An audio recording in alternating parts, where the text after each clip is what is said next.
بص يا صديقي، انا جاي اتكلم معاك النهارده كلام من شاب للشباب اخواته. بس قبل ما اقول لك صلي على الحبيب صلى الله عليه وسلم. في ذنبين يعتبروا من الكبائر بتقع فيهم بسبب العاده السريه. اول ذنب ان حضرتك تعمل العاده السريه، تلبس هدومك، تنزل تروح شغلك او تروح مشوارك مع اصحابك، فيجي اذان العصر او اذان الظهر، يلا صاحبي عشان نصلي. فانت طبعا بكل تلقائيه هتتوضى وتدخل تصلي. اصل مش هينفع تكسب صاحبك، يعني ده الصلاه وجبت.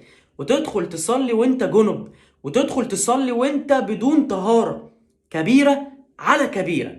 صديقي، اول ما تعمل العاده السريه قوم اتوضى واغتسل وقرب لربنا عز وجل واستغفره، وان شاء الله ربنا غفور رحيم هيغفر لك. طب والكبيره التانيه، ان حضرتك تعمل العاده السريه فالشيطان يجي يدخل لك يقول لك يا مصطفى خلاص بقى ما تصليش الظهر، يعني هتصلي خلاص بقى مصطفى العصر خلاص، طب المغرب، طب العشاء، وتبدأ تسيب الخمس فروض بتاعتك على مدار اليوم، وتبقى حطيت على نفسك كبيرة تانية. زي ما سيدنا النبي صلى الله عليه وسلم قال لك إن العهد الذي بيني وبينهم الصلاة، فمن تركها فقد كفر. فأنت كده كسبت الصلوات على مدار يومك، ووقعت نفسك في كبيرة تانية. فحطها في بالك دايما، أول ما تذنب ذنب أو تعمل العادة السرية ومغتسل وقرب لربنا عز وجل.